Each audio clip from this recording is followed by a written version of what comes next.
कहती हूँ मम्मी हम लोग वापस अपनी जॉब पर जाना शुरू कर देते हैं।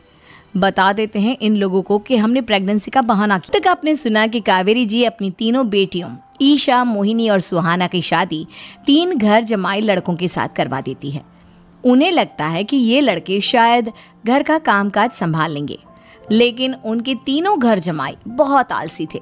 वो नौकरी भी नहीं करते थे और बाहर का काम भी नहीं। कावेरी जी ने अपनी बेटियों से कहा कि वो प्रेगनेंसी का बहाना बनाकर अपने पतियों को सबक सिखाए। अब सुनिए आगे। मम्मी आपने जैसा कहा था हमने वैसा ही किया, लेकिन देखिए ना विवेक का हाल तो वैसा का वैसा ही है। घर में ना सुबह का नाश्ता बनता है और ना खाना। नौकरी पर जाने की बात करूं तो खाने को दौड़ते हैं मुझे। हाँ मम्मी, मैंने भी सुमित को कितनी बार कहा कि अगर नौकरी नहीं करनी तो कोई छोटी सी दुकान ही खोल लो, घर का खर्चा कैसे चलेगा। देखो दोपहर के 12 बजने आए और जनाब अभी तक सो रहे हैं।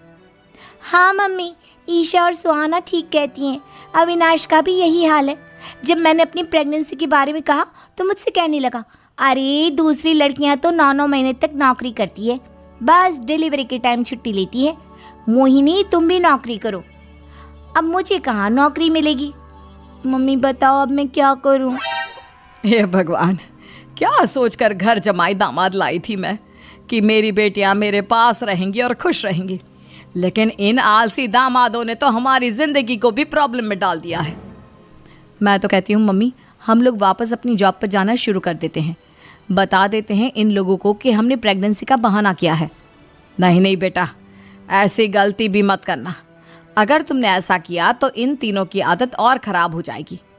अरे आज नहीं तो कल कभी तो तुम प्रेग्नेंट होगी, तब वापस यही प्रॉब्लम आएगी। तब क्या करोगी तुम तीनों। हाँ मम्मी आपकी बात तो बिल्कुल सही है, इन लोगों को तो सुधारना ही पड़ेगा। लेकिन कैसे। अपने बच्चों के आने की खबर सुनकर भी इन लोगों पर कोई असर नहीं हो रहा। पैसे कमाने के लिए घर से बाहर निकलना ही नहीं चाहते ये तीनों। अब मेरे दिमाग में एक प्लान आया है। तुम तीनों चिंता मत करो, उन तीनों को बुलाओ, फिर मैं बात करती हूँ। थोड़ी देर बाद कावेरी जी अपने तीनों दामादों को सामने बुलाकर अपनी बात कहना शुरू करती हैं। अविनाश, सुमित और विवेक, देखो बेटा, मैं ना तुम तीनों से बड़ा प्यार करती हूँ, इसीलिए तो तुम्हें घर जमाई बना कर रखा है मैंने। अरे मम्मी जी सीधे सीधे कहिए ना, क्या बात है। प्यार तो हम भी आपको बहुत करते हैं। अरे मम्मी जी आपकी इज्जत भी बहुत करते हैं। अरे भाई आपके जैसी सास और कमाने वाली बीवी सबको मिलती है क्या। हाँ मम्मी, विवेक और सुमित ठीक कह रहे हैं। आपकी बेटी से शादी करके मेरी तो ज़िंदगी ही अच्छी हो गई है। जानती हूँ मैं, और ये भी जानती हूँ कि तुम तीनों अपने अपनी बीवियों से बहुत प्यार करते हो। बेटा बात ऐसी है कि हमारे कुल गुरु ने कहा है कि प्रेग्नेंट होने के बाद मेरी तीनों बेटियाँ शुरू के 4 महीने हमारे गांव में जाकर रहेगी, जहाँ मेरे चाचा जी रहते हैं। अरे लेकिन क्यों मम्मी, गांव में जाकर रहने की क्या ज़रूरत है इन तीनों को।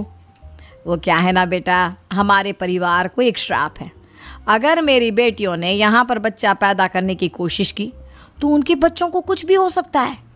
इसलिए अब से लेकर 4 महीने पूरे होने तक इन्हें गांव वाले घर में रहना पड़ेगा। हाँ तो इसमें प्रॉब्लम क्या है मम्मी जी, हम भी वहाँ जाकर रहेंगे, पिकनिक मनाएंगे।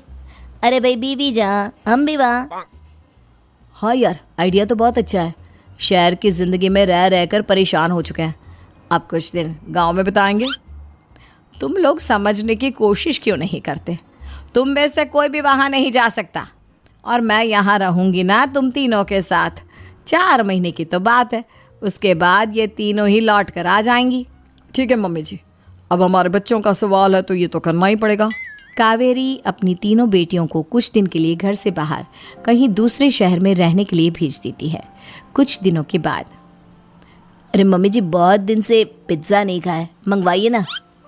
क्या बताऊं बेटा, पहले तो बेटियां खर्चा दे देती थी क्योंकि उनकी नौकरी थी, लेकिन अब तो मेरे पास पैसे ही नहीं बचे। थोड़े बहुत पैसे हैं जो बच्चों की डिलीवरी में काम आएंगे। लेकिन मम्मी जी आपकी बेटियों को वापस आने में तो अभी बहुत वक्त बाकी है। वही सोच सोच कर परेशान हो रही हूँ। सोच रही हूँ कल से दूध भी बंद करवा देती हूँ। अब दूध वाले को देने के लिए पैसे भी तो नहीं है ना। अरे नहीं मम्मी जी, अगर दूध भी बंद करवा दोगी तो मुझे चाय कहाँ से मिलेगी, और चाय के बिना मैं तो मर ही जाऊँगा। क्या करूं बेटा, इसके अलावा हमारे पास कोई ऑप्शन नहीं है, मेरे पास पैसे ही नहीं बचे। इस तरह कावेरी जी धीरे धीरे अपने तीनों दामादों को पैसे देना बंद कर देती हैं और घर में खाने पीने की चीजें लाना भी बंद कर देती है। अब वो तीनों बुरी तरह से परेशान होने लगे थे और इसलिए एक दिन तीनों प्लान करके घर से बाहर निकलते हैं और बाजार में जाने के बाद, यार अच्छा खाना खाए हुए कितने दिन हो गए, पता नहीं कब अच्छा खाना मिलेगा। हमारी बीवियों के जाने के बाद तो हमारी हालत भिखारियों जैसी हो गई है यार। कुछ भी हो, मुझे तो आज पिज्ज़ा खाना ही खाना है। जेब में 1 रुपया नहीं है और पिज्ज़ा खाएगा, कहाँ से आएंगे पैसे? अरे देख वहाँ सामने बोर्ड पर क्या लिखा हुआ है, कंप्यूटर पर काम करने के लिए एक आदमी की आवश्यकता है। भाई मैं तो जा रहा हूँ, काम करूँगा और शाम तक पैसे लाकर आराम से पिज्ज़ा खाऊंगा। जा जा, तुझे कोई काम नहीं देने वाला, हम तो घर जा रहे हैं। चल भाई सुमित। सुमित और अविनाश वहाँ से चले जाते हैं और विवेक उस कंप्यूटर शॉप पर सारा दिन काम करके 5,000 रुपये कमा कर घर लौट कर आता है और अपने खाने के लिए अच्छी अच्छी चीज़ें भी लेकर आता है। ये देखकर विवेक और सुमित के दिल में भी कुछ पैसे कमाने की इच्छा जागती है। अरे सुबह सुबह कहाँ चल दिए तुम? मम्मी जी एक बहुत अच्छी जगह मिली है, कंप्यूटर पर काम करने के 5,000 मिले थे कल मुझे। अगर रोज़ काम करूँगा तो पूरे 40,000 की तनख्वाह। अरे वाह, ये तो बहुत अच्छी बात है दामाद जी, आपको जाना ही चाहिए। सुमित और अविनाश विवेक को इस तरह तरक्की करते देखकर परेशान हो जाते हैं और वो दोनों भी काम की तलाश में निकल पड़ते हैं। धीरे धीरे उन दोनों को भी काम मिल जाता है। अब कावेरी के तीनों दामाद छोटी मोटी नौकरी करके अच्छा पैसा कमाने लगे थे। एक दिन कावेरी उन्हें अपने पास बुलाती है। अरे वाह, विवेक 40,000 कमा लेता है, अविनाश 60,000 और सुमित तुम भी 40,000 के आसपास कमा ही लेते हो।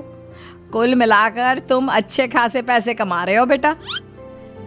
हाँ मम्मी जी, बहुत मज़ा आता है जब महीने के एंड में मोटी रकम हाथ में आती है। पूछिए मत मम्मी जी, घर में रहकर रोटी बना बना कर और तो जैसा महसूस होने लगा था मुझे तो। हाँ बेटा, तुम तीनों की बात तो बिल्कुल ठीक है और जानते हो अब तुम तीनों की पत्नियां भी वापस लौट कर आने वाली है। लेकिन मम्मी जी अभी तो उन्हें गए सिर्फ 2 महीने हुए हैं, आपने तो कहा था वो 4 महीने के बाद लौट कर आएंगी। ऐसा कुछ नहीं है बेटा, मैं सिर्फ तुम तीनों को सबक सिखाना चाहती थी कि आदमी घर में बैठकर बीवी की कमाई खाता हुआ अच्छा नहीं लगता। इस दुनिया में हर इंसान को मेहनत करनी चाहिए, काम करना चाहिए, चाहे वो औरत हो या आदमी, ताकि अपने परिवार को संभाल सके। कावेरी की बात सुनकर उन तीनों को अपनी गलती का एहसास होता है और कावेरी उन्हें सच बता देती है कि ईशा, सुहाना और मोहिनी शहर में ही कहीं दूसरी जगह रह रहे थे। शाम के वक्त उन तीनों की पत्नियां लौट कर आ जाती है और कावेरी जी का परिवार एक खुशहाल परिवार की तरह रहने लगता है।